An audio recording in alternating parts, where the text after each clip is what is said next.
Hey guys, what's up? It's your favorite Marijuana. I'm just joking, not really. Um, but today I wanted to talk about um a tradition that me and my dad had when we were growing up, and it's the tradition of the Chancuaco. Uh, Now, for those of you that don't know, and the definition does vary across uh countries in Latin America, but for Central American, usually a chancuaco is like a smoke break. And I just want to say that by um making this video, I am not in any way um wanting to endorse or promote smoking, especially not tobacco. Don't do it, guys. I'm just being honest about like what happened in my childhood. Even if this gets age restricted, I don't really care. But yeah, I mean, my dad has been smoking cigarettes since he was a kid. Um like around 12 or 13, I think. And obviously, bro, it was Guatemala in the late 1960s. What do you think was Guatemala? Even now, I bet you could just go and, get cigarettes as a kid and no one would bat an eye as long as you gave someone money. But, yeah, and he would also, when I was growing up with him, because you know he's the one that mainly took care of us by being physically present. My mom sent money to us and stuff like that, but he also worked, and he would work like 12-hour days, guys. And I didn't really get to see him. Like, he would go in early in the morning. My oldest, or then my other older middle brother, would make sure I was ready and stuff like that for school.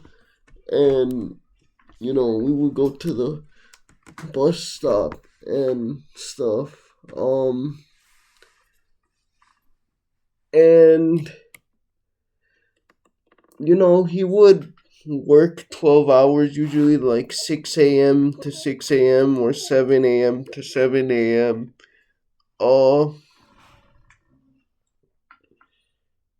and very rarely would he work 8 hours, like let's say 7 to 3 or something like that. I would usually, my brother would get home earlier from school and he would come pick me up at the bus stop. So, like, I would only really see my dad at night. And even then, by the time he came back, like, you know, since I'm in a chair, he would have to prepare my food and then, maybe bathe me, um, and stuff like that. But oftentimes he would say canche, which canche is like, again, Central American slang for someone that has blonde hair and like light features like myself, even though of course I've posted pictures of him, he does not. I get that from my mom.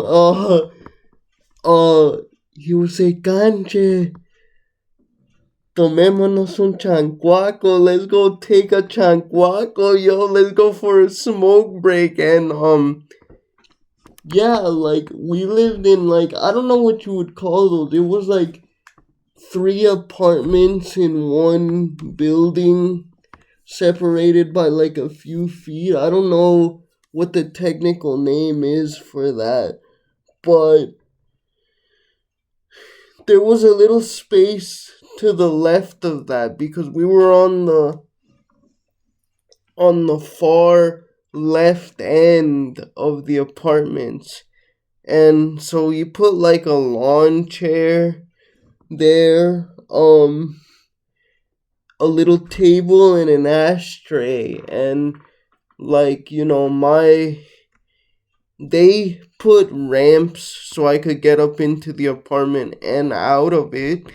And you know, um there was a parking lot next to that as well, and so I would go out into the parking lot, uh underneath the roof of the place, and we would just, talk, catch up as father and son.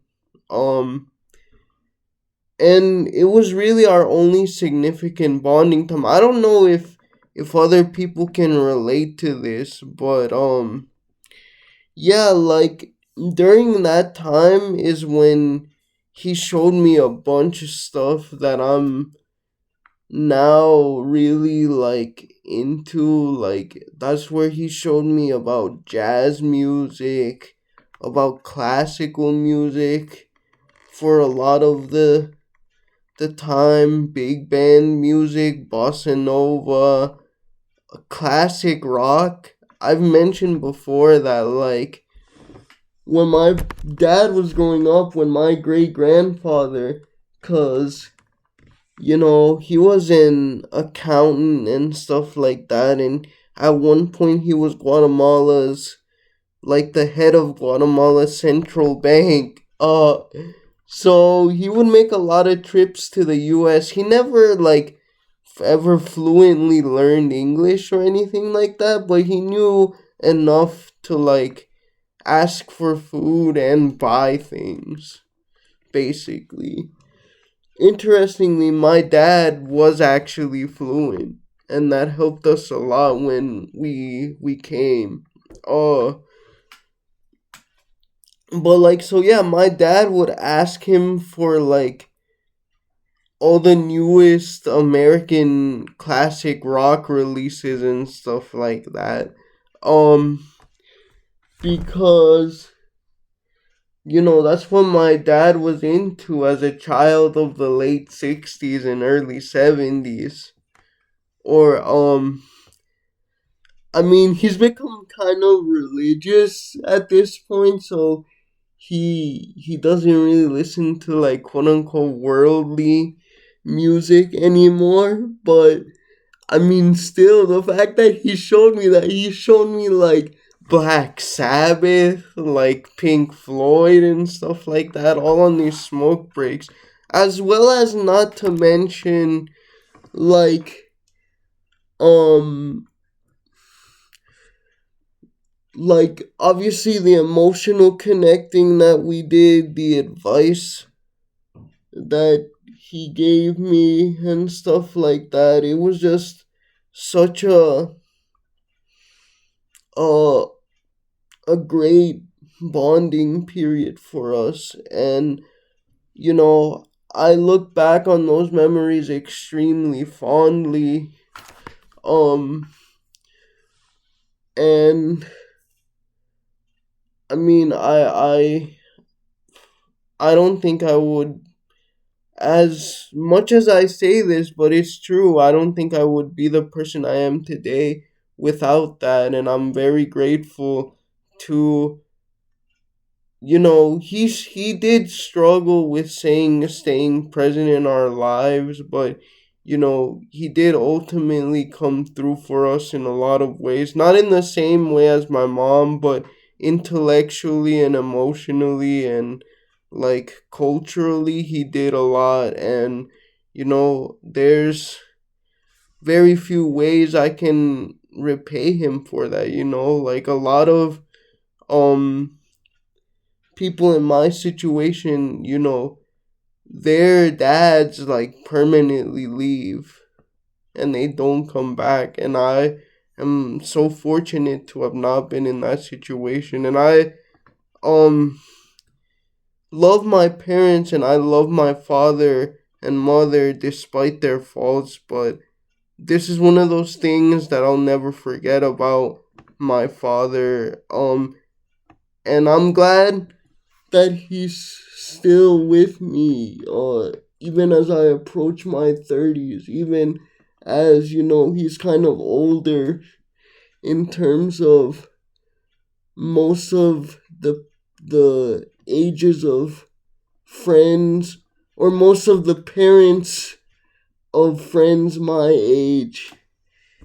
Uh yeah, and I loved our chancuacos. All right, see you guys. Bye.